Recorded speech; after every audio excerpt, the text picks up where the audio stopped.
GNN के संग में हमारे आज के मेहमान हैं मशहूर लोक गुलकार नईम हजारवी।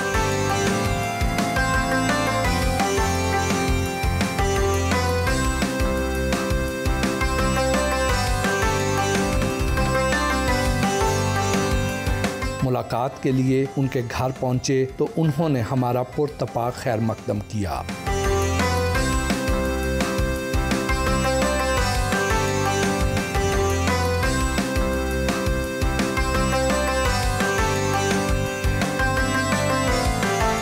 आपको ईद की बहुत बहुत मुबारक हो। खैर मुबारक जी, आपको भी बहुत बहुत मुबारक। बहुत बहुत शुक्रिया। कैसी गुजर रही है ईद? अल्हम्दुलिल्लाह बेहतरीन, खुशी का मौका है और इसे हम फैमिली के साथ, दोस्तों के साथ, आपके साथ सेलिब्रेट कर रहे हैं। आपकी आमद पे मुझे एक अपने एक गीत का एक बंद याद आ रहा था। वाह वाह जी, के ओ फुल्ला नाल सजाए वेड़े, फुल्ला नाल सजाए वेड़े, दिन ईद दे आ गए नेड़े, जिवें तू ढोला असमानी हिक तारा, तू मेरे कोल होवें सड़दा ए जग सारा, वंगा चढ़ाइयां रंग बरंगियां, हत्थां ते मेहंदी लाई हुई है, मुड़ के आ परदेसी ढोला,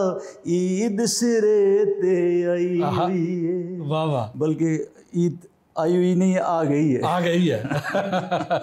बचपन की ईद में और अब की ईद में क्या फ़र्क है? बचपन की ईद में एंजॉय था, ज़िम्मेदारी नहीं होती, कोई फ़िक्र नहीं होती, चांपे वगैरह, और वैसे भी जो म्यूज़िक वाले लोग हैं वो खाने पीने के खाना और गाना इसकी उनको शौक़ होती है, तो कुकिंग ख़ुद भी करते हैं, कढ़ाई वगैरह बनाई, या बच्चों को मैं ख़ुद अपने हाथों से चीज़ें बना के देता हूँ। ईद को बड़ा भरपूर अंदाज में मनाते हैं या बस तैयार श्यार होके उसके बाद मिल के थोड़ा सा फिर सो जाते हैं? नहीं, ईद के दिन मैं नहीं सोता। ये तो होगी ईद की बातें। अब हम ज़रा नॉर्मल लाइफ पे आते हैं। जी। तालीम का सिलसिला कहाँ तक जारी रहा? मैं मैट्रिक तक गया हूँ, वहाँ से आगे मुझे इस म्यूज़िक वाले कीड़े ने आगे नहीं जाने दिया, क्योंकि ये एक ऐसा जरासीम है जिसको लग जाए वो इससे बच नहीं सकता। तो मुझे भी ये दौरान तालीम, क्योंकि आर्टिस्ट पैदा होता है, तो क्योंकि मैं एक बिल्कुल एक गांव की लाइफ थी बिल्कुल, तो वहाँ पे मेरे तो तसव्वुर में भी नहीं था कि मैं एक आर्टिस्ट बनूंगा या सिंगर बनूंगा। 8वीं 9वीं से मुझे इस चीज़ ने अपनी तरफ एक वो इशारा दिया है। फिर मैंने मैट्रिक के बाद फिर मैं कराची चला गया, यहाँ से कोई रोटी रोज़ी के चक्कर में, तो वहाँ फिर मैं साथ साथ मुझे ये शौक़ था, साथ में काम भी करता था और साथ इस अपने शौक़ को लेके मैं चलता। तो ठोकरें खा खा के फिर अल्लाह ताला ने मुझे 2012-13 में मेरा एक सॉन्ग आया, चलो कोई गल नहीं। तो उससे पहले वैसे तो मैं 92 से गा रहा हूँ, पहला एल्बम मेरा कराची उसी ज़माने से, वो 1992 में वो रिलीज़ हुआ है। कब पता चला कि आपके अंदर एक फ़नकार छुपा हुआ है?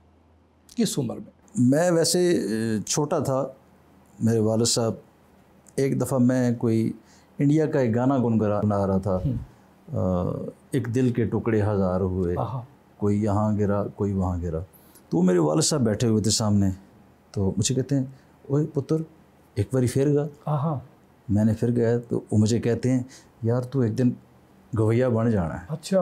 ये बात मुझे उन्होंने उस टाइम बोली, मैंने उसको सीरियस तो नहीं लिया, मैंने कहा तो एज ऐसी होती है, लेकिन शायद उनके पास ज़िंदगी का एक तजर्बा था, उन्हें शायद अंदाज़ा हो गया था, और वो शौकीन थे, अच्छे गाने वो सुनते थे। जो मेरी पहली रिकॉर्डिंग थी उसमें मेरे वालिद साहब मेरे साथ थे, उन्होंने मुझे फुल सपोर्ट किया है। तो वालिदा की तरफ से मुझे सपोर्ट नहीं थी कि क्योंकि मजहबी हवाले से वो मेरी वालिदा का जो घराना है, मेरे जो मामू हैं वो इमाम मस्जिद हैं अभी भी, तो वो थोड़ा सा फ़र्क था। तो वालिदा चूँकि मेरी वो मैं कोई 3-4 साल का था तो वो दुनिया से चली गई थी, तो ज़ाहिर घर में वालिद साहब भी थे, वालिदा का भी काम वही और वालिद का भी, तो उन्होंने मुझे सपोर्ट किया है, उन्होंने मुझे मना नहीं किया। अगर वो मुझे रोकते तो शायद मैं भी गुम हो जाता। मुझसे मेरा बड़ा भाई था, अल्लाह ताला उसका वो जान अच्छा करे, बेचारा इस दुनिया से चला गया। तो वो जब स्कूल से छुट्टी होती तो मुझे ले जाता, हमारा घर के साइड पीछे थोड़ा सा जंगल एरिया है, मुझे कहता सुनाओ इधर। अच्छा अगर मैं कोई चीज़ ठीक ना सुनाऊँ तो उसके पास ऐसे छोटे छोटे एक वो डंडी सी होती है जंगल में बूटी इस तरह की, तो कांटे होते हैं थोड़े उसके साथ, वो मेरे हाथों पे इस तरह वो मारता। अच्छा, तो असल उस्ताद मेरा बेसिक वो है।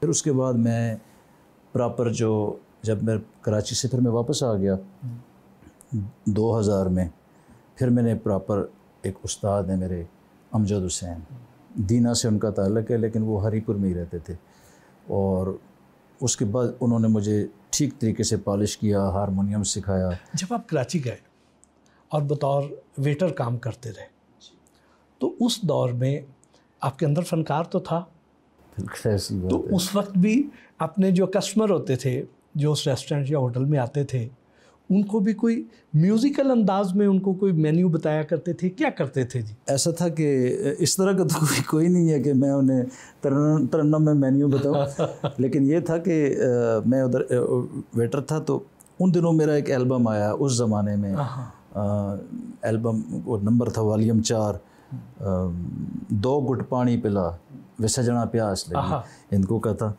तो वो उस टाइम के हवाले से बड़ा चल रहा था एल्बम। तो वो कराची सदर में मैं था, तो वहाँ पे 3-4 म्यूज़िक की दुकानें थी, तो मैं वहाँ वेटर, अब मैं सामने इधर सामने होटल की तरफ बैठा हूँ, सामने वो कैसेट की चल रही है दुकान पे, लोग कैसेटें ले रहे हैं और मैं देख रहा हूँ। हाँ, तो फिर मैं मेरे दिल में था कि अल्लाह करे मेरी ये जान छूटे इससे, क्योंकि मेरे पास कोई और बिज़नेस तो था कोई नहीं, तो क्योंकि वालिद साहब मेरे वो रेलवे की उन्होंने मुलाजमत की और रिटायरमेंट के बाद तो कुछ नहीं होता उस तरह का। तो बहरहाल ये है कि मैं लाइन में लगा रहा हूँ, मैंने लाइन छोड़ी नहीं, तकलीफ़ें बर्दाश्त की, फाके बर्दाश्त किए, कराची की फुटपाथों पे सोया भी हूँ, मुझे अभी भी ये चीज़ें याद हैं। तो लेकिन मैंने लाइन नहीं छोड़ी। वो सीन ज़रा मुझे बताएं ना कि सामने कैसेट्स की दुकानें हैं, म्यूज़िक सेंटर है, आपकी कैसेट्स बिक रही हैं, और वो चूँकि ऑडियो थी, वीडियो में तो पहचाना जाता है बंदा, और वहाँ पे बिक रही हैं, लोग उनको धड़ाधड़ ख़रीद रहे हैं, और उनके गाने वाला वो सामने होटल पे एज ए वेटर काम कर रहा है। क्या फीलिंग थी उस वक्त? इस तरह है कि वो हमारे रिश्तेदार थे, मुझे जानते थे चूँकि वो होटल वाले जो थे। अब ऐसा है कि मेरे हाथ में वो बर्तनों की ट्रे थी, मैंने वो मुख्तलिफ़ जगह से ऑर्डर लेने होते थे चाय की, हाँ भाई फ़लाँ जगह पे ले आओ इतना। तो अब मैं वो गुज़रना मुझे वहीं से पड़ता था, वो उस म्यूज़िक सेंटर के मुंह के आगे से, तो मैं जब वहाँ से गुज़रता था मुंह में इधर ऐसे मोड़ लेता था, ज़ाहिर है मैं कहता था कि ये मुझे देखें ना, वो अजीब सी फीलिंग होती है इंसान की। वहाँ से फिर मैं चला गया इधर कराची, वहाँ पे हमारे रिश्तेदार हैं, उनकी कैंटीन थी सिविल हॉस्पिटल में, तो सुबह हमें चाय बेचनी पड़ती थी, सुबह मरीज़ों को नाश्ते से पहले कुछ उन्होंने को मेडिसिन वगैरह सुबह लेनी होती है या नाश्ता। तो मैं रात को सोता नहीं था, मैं बैठ के कुछ ना कुछ लिखता रहता था, मैं कुछ गानों की शायरी मैंने ख़ुद भी की है। तो मेरे साथ जो दूसरे रिश्तेदार थे वो रात को सोते और सुबह क्यों काम करना है तो वो कहते चलो, तुम मुझे कहते यार तुम सोए नहीं हो, सारी रात जागते रहते हो। मैंने कहा यार मैं नहीं सोया। कहते यार सो जाओ, पागल हो जाओगे। मैं उन्हें कहता यार मेरा चाह बेचने दर दिल नहीं करता, इस वजह तो मैं नहीं सोता। और फिर वो बेचारे अभी भी उधर ही लगे हुए हैं, क्योंकि वो सो जाते थे लेकिन मैं सोया नहीं हूँ। उस रिकॉर्डिंग कंपनी तक कैसे पहुँचे? वहाँ पे कराची में एक कंपनी होती थी IMC उस ज़माने में, तो वो हमारे हरीपुर से ही थे वो, जिनकी वो कंपनी थी। तो मुझे उन तक रसाई मिली, मैंने उनसे कांटेक्ट किया। उन्होंने मुझे उस ज़माने में, ये 92 की बात है, उन्होंने कहा जी हम 2500 रुपया लेंगे, आपको रिकॉर्ड करेंगे। 2500 रुपया देंगे या लेंगे? लेंगे। हाँ, नया बंदा है ना, हाँ। नए बंदे पर रिस्क नहीं लेते थे। अच्छा। तो मैंने अपने वालिद साहब को कहा, मैंने कहा वो पैसे मांग रहे हैं। उन्होंने कहा जी मैं तुम्हें देता हूँ। उन्होंने मुझे 2500 रुपया दिया और वो मेरे साथ गए स्टूडियो। मैंने रिकॉर्डिंग की, वो कुछ मार्केट में आया। वो एक मेरे साथ एक लेडीज़ आर्टिस्ट थी, शाजिया नाम था उनका। तो उस टाइम वो एल्बम इतना नहीं चला क्योंकि हमें इतनी समझ नहीं थी। फिर वो एल्बम किया, फिर उसके बाद दूसरा एल्बम किया, उसका ना मैंने उन्हें दिया ना उन्होंने मुझे कुछ दिया।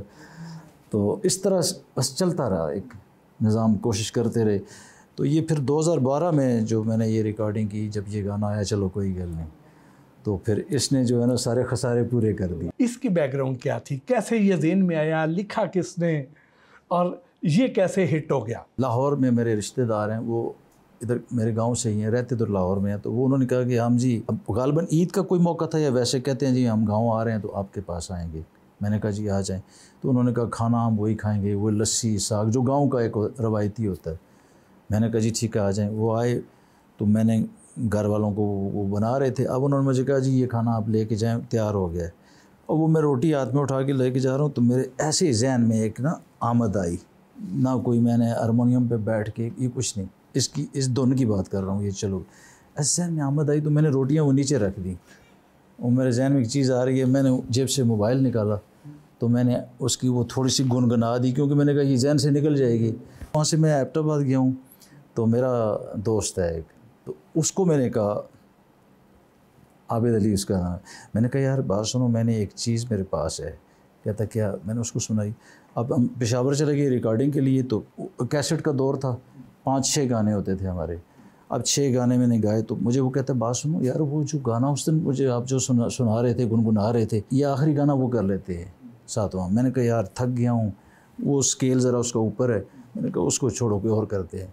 उसने इवन मेरी मिन्नत की, अच्छा, ऐसे मेरी इधर खाड़ी को हाथ लगा, कहता है यार वो गाना कर लो। वाह वाह। मैंने कहा अब ये मेरे साथ आया हुआ है एबटाबाद से पेशावर, ये नाराज़ होगा कि यार मेरी बात नहीं मानी। मैंने कहा चलो कर देते हैं। बस वो गाना मैंने कर दिया।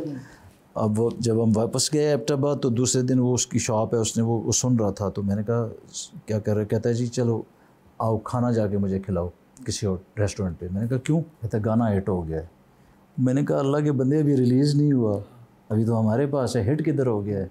कहता है नहीं मैंने कह दिया ना हिट हो गया है। वो मेरे साथ गया है उधर एक कैफ़े पे, हमने खाना खाया और ये गाना फिर मेरे ख्याल में 2 महीने बाद वतन म्यूज़िक वालों ने इसे रिलीज़ किया और इस गाने ने ऐसा कमाल किया। अब ज़रा गाना भी सुनाए ना। चलो कोई गल नहीं, चलो कोई गल नहीं, नहीं बने मेरा कोई गल नहीं, मैं दी शगना दी शाला नसीबो भी नाल गैर दसेरा कोई गल नहीं, तू खुश वस अपने वतना ते असी पट चले डेरा कोई गल नहीं, अज शाम शबीर दी जिंदगी विच कल हो सी सवेरा कोई गल नहीं, हो सी सवेरा कोई गल नहीं, जदू माया शामासी जदू ढोला शामासी, वो इंज बर्बाद किते ना किधर आरामासी। जी वाह वाह वाह वाह। तो ये फिर अल्हम्दुलिल्लाह ये कंपोजिशन उसी टाइम मेरे माइंड में आई और मैंने गुनगुना दिया। फिर उसके बाद हमारे एबटाबाद के शायर हैं, मैंने उन्हें कहा यार कुछ चीज़ मुझे दो, तो उन्होंने मुझे दोड़े लिख के दिए हुए थे। बेसिक ये दोड़े भाई हैं, ये चलो कोई गल नहीं, ये जो पूरा मैंने आपको सुनाया ना ये उनका है, शबीर कासर उनका नाम अच्छा। है। तो बल्कि मैंने जब ये रिकॉर्ड किया ना तो ये सिगरेट की डब्बी के अंदर वाली साइड पे लिखा हुआ था, डायरी पे भी बराबर नहीं था। तो मैंने गाया और फिर उसमें कुछ और शोरा हैं जिसमें शाकिर साहब का कुछ कलाम है, इसमें 3-4 लोगों की पोइट्री है, कुछ आबिद की है, वो जो दोस्त था कुछ चीज़ें उसकी थी। तो ये सारी मिल गई, पता नहीं अब सबका नसीब मिला है, कुछ सितारे मिल गए, तो इस तरह फिर ये गाना चला। आपके जो हम असर सिंगर्स हैं वो तो बल्कि लाखवीं और करोड़वीं भी हो चुके हुए हैं, आप अभी तक हज़ारवीं हैं। ये हमारी टीम में एक फ्लूट वाला है, बड़ा शरारती है, तो वो मुझे कभी कभी कहता है कि यार भाई जी एक कदे करोड़वीं भी हो हज़ारां तो ही रुके हुए। तो ये चूँकि मैं हज़ारे का रहने वाला हूँ तो हमारा डिवीज़न जो है हज़ारा है, तो उससे मैंने फिर नईम हज़ारवी कि मैं हज़ारे का रहने वाला। तो वैसे तो अल्लाह का करम है कि उसने मुझे आगे पहुंचा दिया। हाँ, इस हज़ारों से निकल गया। एक कॉन्सर्ट के कितने पैसे लेते? मेरे ख्याल में तकरीबन इस टाइम पे 5-6 लाख रुपया वो, क्योंकि अखराजात हैं, लाजमी नहीं है, कुछ ऊपर नीचे भी हो जाता है। अच्छा। लेकिन मैंने एक ठीक अंदाजे से बताया। आजकल सिंगर के लिए स्टाइलिश होना, फैशनेबल होना, खूबसूरत होना कितना ज़रूरी है? नहीं, खूबसूरत होना तो बहुत ज़रूरी है, क्योंकि जैसे जब हम पढ़ते थे तो हमारे दौर में वो तख्तियाँ लिखी जाती थी, तो उसमें हमें खुशखती के नंबर मिलते थे। तो खूबसूरती तो आपको चाहिए कि एक आर्टिस्ट है स्टेज पे बैठा हुआ, उसको खूबसूरत लगना चाहिए। तो फ़ैशन, ये जो जदीद फ़ैशन है, मैं क्योंकि पुराने ज़माने से हूँ, मुझे इसमें इतना इंटरेस्ट नहीं है। टिल्ले वाले, कढ़ाइयों वाले कुर्ते, कोई ऐसे कपड़े नहीं पहनते? नहीं, वो शोज़ पे अगर कुछ इस तरह का हो तो ज़रक बरक लिबास, हाँ, वो थोड़ा पहनना पड़ता है कि आर्टिस्ट को थोड़ा मुख्तलिफ नज़र आना चाहिए। मशहूर होने के बाद ज़िंदगी में क्या क्या तब्दीलियाँ आई? हर चीज़ चेंज हो जाती है, क्योंकि अब एक बंदा, उस पर अल्लाह का करम हुआ है तो उसको लोगों में जाना है, हर बंदा आपको पहचानता है, तो आपने कोशिश करनी होती है साफ़ सुथरे कपड़े आपने पहने हों। और फिर अब फैमिली है मेरे साथ, कई दफ़ा होती है तो मैं बड़ा डिस्टर्ब भी होता हूँ कि कुछ लोग फ़ैन होते हैं, वो सेल्फ़ी। एक दफ़ा इस तरह था कि मैं फैमिली के साथ, हमारे तो शिमला पहाड़ी है अहमदाबाद, तो कोई 14 अगस्त था या इस तरह, तो मैं सेल्फ़ी बनाता रहा हूँ तो मेरे से मेरा बच्चा गुम हो गया, क्योंकि मैं इधर लगा रहा हूँ।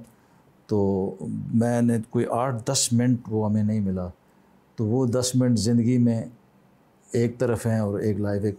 उसके बाद अब मैं कोशिश करता हूँ कि जब मेरे साथ या मैं बाहर जाऊँ, फैमिली ना हो, अगर फैमिली हो तो मैं कोशिश करता हूँ कि मैं फ़ैन से माज़रत करता हूँ कि यार साथ फैमिली है। आपको खुद अपना कौन सा गाना सबसे ज़्यादा पसंद है? एक गाना मुझे बड़ा अच्छा लगता है, सोहणियां अखियां यार दियाँ। हाँ, ये मैंने लिखा भी खुद था अच्छा। और इसकी कंपोजिशन भी मैंने खुद की थी। सिद्धे दिल विच तीर ने मार दियां, सिद्धे दिल विच तीर ने मार दियां, ए सोहणियां अखियां यार दियां, ए सोहणियां अखियां यार दियां। ए अखियां ने या छुरियां ने, ए कत्ल करन लई टुरियां ने, नीतां चंगियां नहीं सरकार दियां, नीतां चंगियां नहीं सरकार दियां, वे बहु सोहणियां अखियां यार दियां, बहु सोहणियां अखियां यार दियां। वाह वाह। तो ये मेरे वो पसंद का था, क्योंकि मुझे आंखें बड़ी खूबसूरत लगती हैं।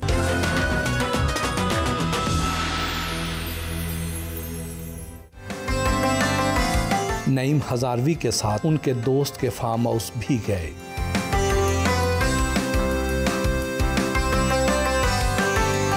फार्म हाउस में उनके साथ गुफ्तगू का सिलसिला जारी रहा। नईम हजारवी ने हमें अपना पसंदीदा म्यूजिक सुनाया।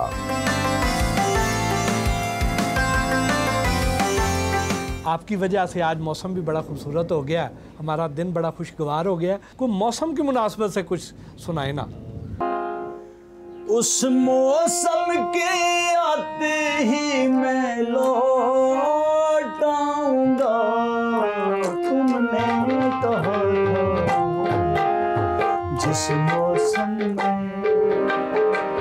फूल खिलेंगे, उस मौसम के आते ही मैं लौट आऊंगा, तुमने कहा था जिस मौसम में फूल खिलेंगे।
ना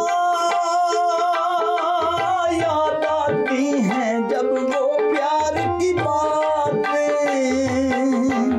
सिंध किनारे गुजरे वो दिन बरसातों की रातें, सिंध किनारे गुजरे वो दिन बरसातों की रातें, बिन तेरे अब गीत सुरीले कैसे गाऊंगा, जिस मौसम फूल खिलेंगे। कोई ऐसा गाना हो जो आप बार बार सुनते हो? ज़्यादा तो वही था जो चलो कोई गल नहीं, उसके अलावा और मेरे काफ़ी अच्छे सॉन्ग हैं। एक और सॉन्ग है मेरा, वो बड़ा खूबसूरत उसका ख्याल है और लोगों ने उसे बड़ा सुना भी है, बल्कि हमने उस एल्बम में, जो मेरा ये एल्बम था चलो कोई गल नहीं, उसका वो थीम सॉन्ग वो था, रोलते गए या चस बड़ी है। हाँ, वो तो बड़ा मशहूर गाना है ना। 2012 में उसी एल्बम का ही हमारा थीम सॉन्ग था। कैसेट थी चूँकि, तो उसके ऊपर लिखा हुआ भी है नई मज़ारवी, रोलते गए या चस बड़ी है ये। और वो गाना नई मज़ारवी का है, लेकिन लोग ये समझते हैं कि शायद मलकू ने गाया। नहीं, मलकू ने बहुत बाद में गाया है, बल्कि उसने उसकी धुन चेंज कर दी है। हाँ। तो वैसे मेरा इस चीज़ से कोई इख्तलाफ नहीं है, अगर आपको किसी की चीज़ अच्छी लगती है आप उसे गाएं, लेकिन कम से कम उसका हुलिया नहीं बिगाड़ना चाहिए। हालांकि वो आपका इतना शोरा आफाक किस्म का गाना है कि गाना तो मशहूर है ही, उसके जो बोल है ना वो अलहदा से बड़े हिट हैं। बिल्कुल, वो बड़े ट्रकों पे आप जाएंगे, हाँ। आपको लिखे हुए नजर आएंगे। ये वो तो एक ज़रबुल मिसल बन चुकी है। हाँ बिल्कुल, ये ज़रबुल मिसल है। ऐसे ही है। मुझे अगर किसी का कोई सॉन्ग पसंद होता है, मेरी कोशिश होती है कि मैं उससे कॉन्टैक्ट करूँ, रब्ता करूँ, पूछूँ यार ये चीज़ मुझे अच्छी लग रही है, मैं गा लूँ। लोग कहते हैं ठीक है, मना तो कोई नहीं करता कि ठीक है जी आप गा लें। हाँ, सुनाए ना। कोई शरबत ला लो वे जीने दी चसियां दी, जे सजन भी ना लो।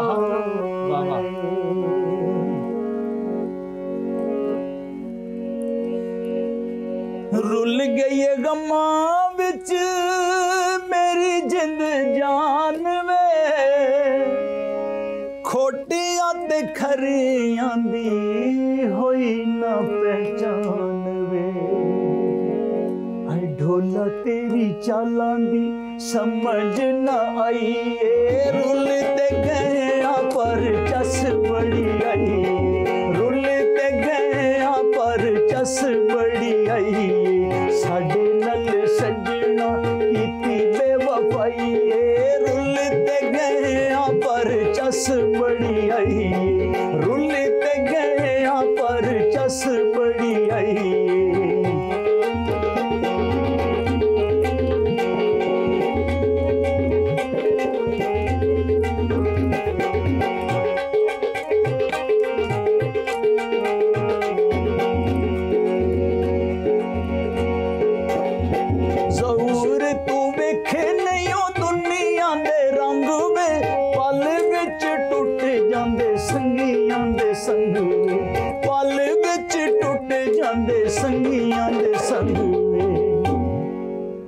डाडी इस प्यार को लो,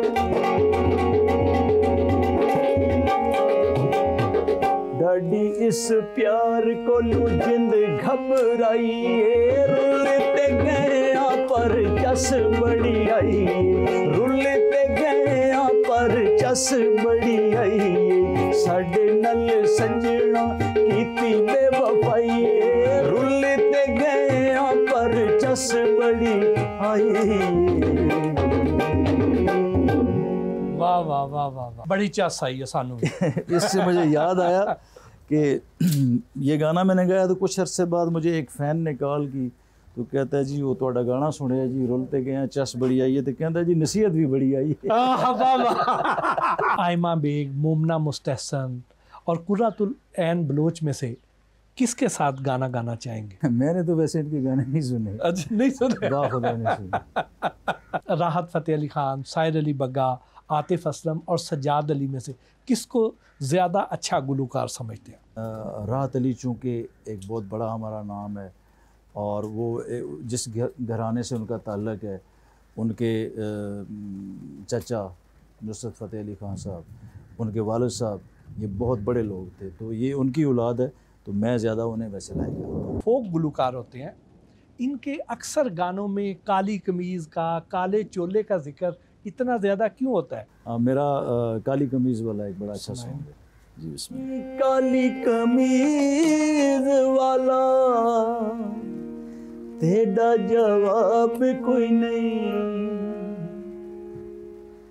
जितना नशीला तू है उतनी शराब कोई नहीं, जितना नशीला तू है उतनी शराब कोई नहीं। काली कमीज वाला तेरा जवाब कोई नहीं, काली कमीज वाला तेरा जवाब कोई नहीं, जितना नशीला तू है उतनी शराब कोई नहीं, जितना नशीला तू है उतनी शराब कोई नहीं। काली कमीज वाला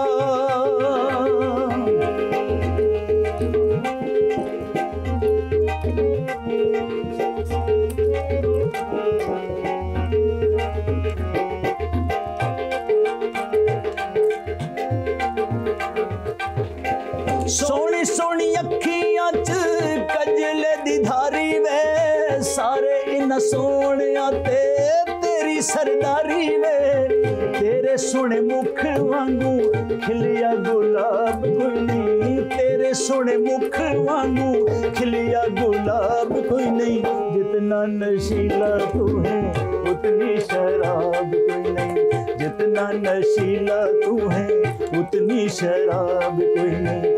काली कमीज वाला तेरा जवाब कोई नहीं, काली कमीज वाला तेरा जवाब कोई नहीं, जितना नशीला तू है उतनी शराब कोई नहीं, जितनी शराब कोई नहीं उतनी शराब कोई नहीं। वाह वाह वाह वाह। कोई ऐसा सिंगर जिसे सुन के आपको हैरत होती हो कि ए भी सिंगर बन गया? चाँद फ़तेह अली खान वो मैं एक टीवी चैनल पे देख रहा था, वो रिहर्सल की ट्रिक बता रहा था कि जी आपको ऐसा करना चाहिए, और वो बिल्कुल उस बेचारे को पता ही नहीं है। मेरा यार पिंडी दा, दिलदार पिंडी दा, ये गाना किन से मुतासर होके आपने लिखा? हालांकि जो पिंडी वाले हैं वो तो बड़े ताकतवर लोग हैं। कॉलेज नहीं माया सारा जग बहु सोहना, पर पिंडी दिया नहीं माया, ओ बड़ी धूम पिंडी दी, सारा शार पिंडी दा, ओ मेरा यार पिंडी दा, दिलदार पिंडी दा, मेरा यार पिंडी दा, दिलदार पिंडी दा, ओ बड़ी धूम पिंडी दी, बड़ी धूम पिंडी दी, सोना शार पिंडी दा, ओ मेरा यार पिंडी दा, दिलदार पिंडी दा।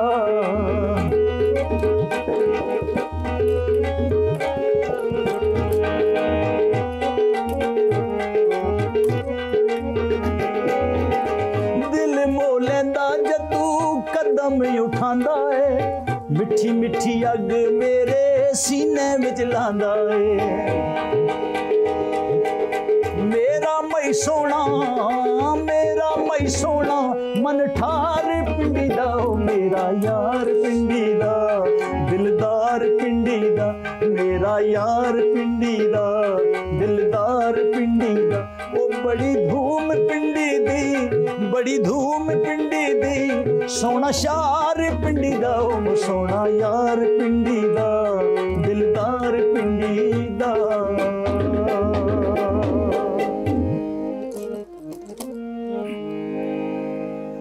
वे उच्ची अलमारी विच शीशे दा, विच शीशे दा जगमाया, उच्ची अलमारी विच शीशे दा, विच शीशे दा जगमाया, मैं तेरी मुंदरी तू मुंदरी दा, तू मुंदरी दा नगमाया, मैं तेरी मुंदरी तू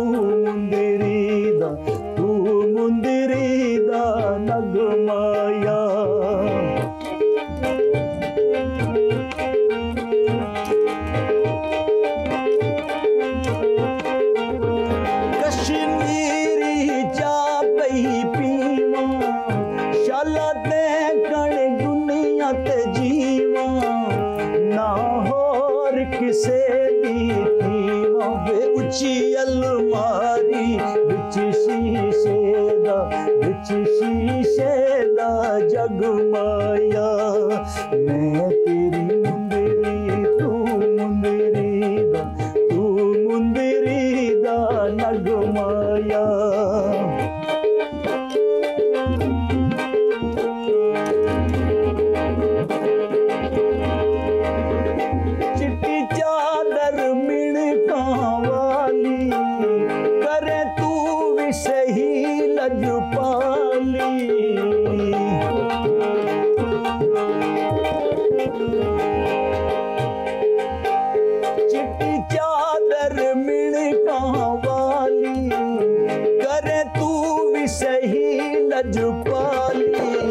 कदा आसे तू मियां वाली वे उची अलमारी विच शीशे दा जगमाया मैं तेरी मुंदरी तू मुंदरी दा नगमाया। वाह वाह वाह वाह, बहुत आला। इलाकाई मौसीकी का मुस्तकबिल कैसा देखते हैं? इलाकाई मौसीकी जो है ये बरसों से चली आ रही है और अभी तक इस पे अरूज है और अभी तक भी पाकिस्तान पे जो सुनने वाले हैं उन पे इसकी एक मजबूत गिरफ्त है।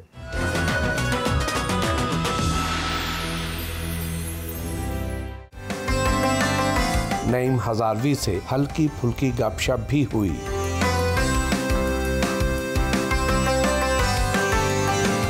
जी थोड़े अब हल्के फुल्के सवाल हो जाए जी।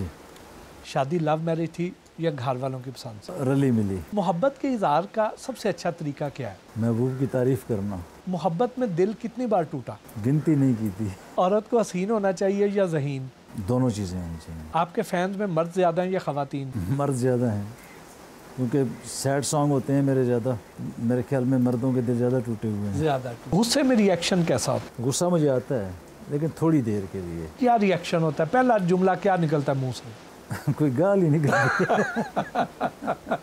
ज़िंदगी से क्या सबक सीखा? अभी भी सीख रहे हैं और मैंने यही सीखा है कि इस ज़िंदगी में अगर आपकी नीयत साफ़ है ना आपको कोई मसला नहीं होगा। कोई ऐसा फैसला जो गलत साबित हुआ? ओवरऑल मेरे फैसले तकरीबन ठीक हैं, मैं उनसे मुतमईन हूँ। कोई ऐसी ख्वाहिश जो अभी तक पूरी ना हुई हो? अल्हम्दुलिल्लाह मैं अपनी छोटी सी दुनिया में रहता हूँ, इतनी बड़ी ख्वाहिशें मैं नहीं रखता। सिंगर ना होते तो क्या होते? अगर मैं सिंगर ना होता तो मैं एक अच्छा मैकेनिक होता। लें जी, इन सियासतदानों को आपने को एक एक गाना जो है ना एक एक बोल डेडिकेट करना है। ठीक है। नवाज शरीफ। ओ सोनिया कोई सावे घामाया साडे पल्लू फार है जिते मर्जिया जामाया। शहबाज शरीफ। अच्छा, क्योंकि वो हमारे इस टाइम वज़ीर आज़म है तो उनके आगे गुजारिश है। ओ सोनिया कोई चिड़ियां दे पर माया असा मिसकीना ते कुछ तरस भी कर माया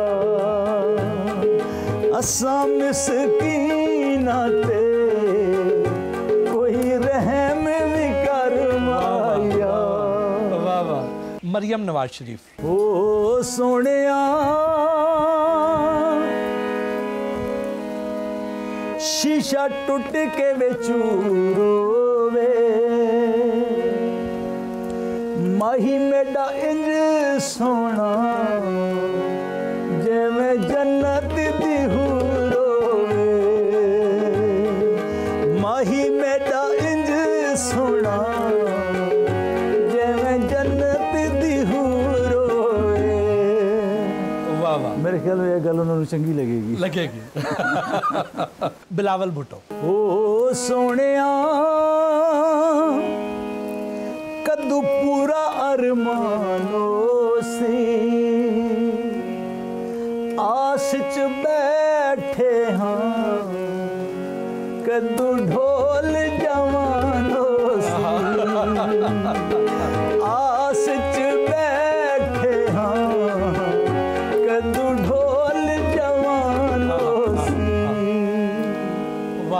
वाह वाह, बहुत बहुत शुक्रिया, बहुत अच्छा लगा, बहुत अच्छी यादें लेके जा रहे हैं। हमारी तो आपने ईद इतनी खूबसूरत बना दी है। अल्लाह आपको हमेशा खुश रखे। मेरे पास अल्फाज नहीं है कि आप इतनी चाहत से, इतने प्यार से और इतनी मसरूफियत वाले दिन से आप मेरे पास आए हैं। आपका बहुत शुक्रिया और आपकी पूरी टीम का बहुत शुक्रिया। बहुत मोहब्बत, बहुत शुक्रिया। और जाती बार वो चलो कोई गल नहीं, हमने सुन के जाना है, ऐसे नहीं जाना। जी ज़रूर।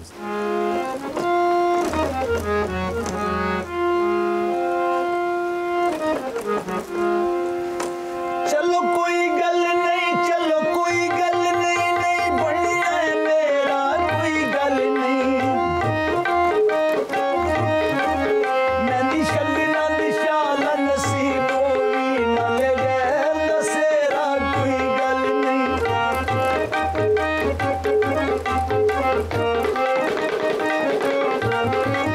तू खुश वस अपनी वतना ते असी पट कर डेरा कोई गल नहीं।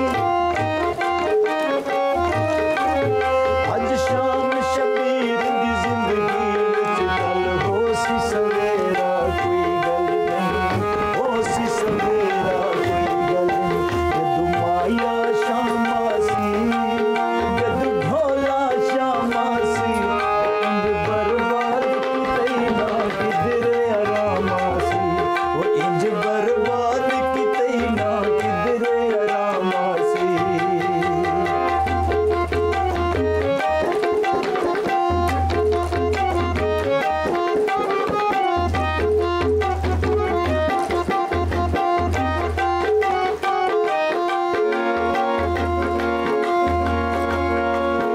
एक वंग टुट गई ता कोई गल नहीं, तेनू वंग दी वंग मंगवा दे सां। वंग वंग विच तेरा रंग हो सी, तेनू एह जिहा रंग मंगवा दे सां।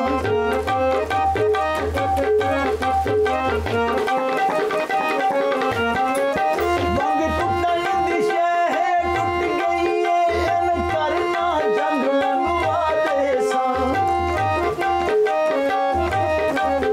ओ कमली झंग दी वंग मंगदी, तेनू झंग दा झंग मंगवा दे सां, झंग दा झंग मंगवा दे सां। कोई सावी वंग माया, कोई सावी वंग माया, ओ साडे नल ढोल खपा असां जिंदगी तो तंग माया, ओ साडे नल ढोल खपा असां जिंदगी तो तंग माया, असां जिंदगी तो तंग माया, असां जिंदगी तो तंग माया।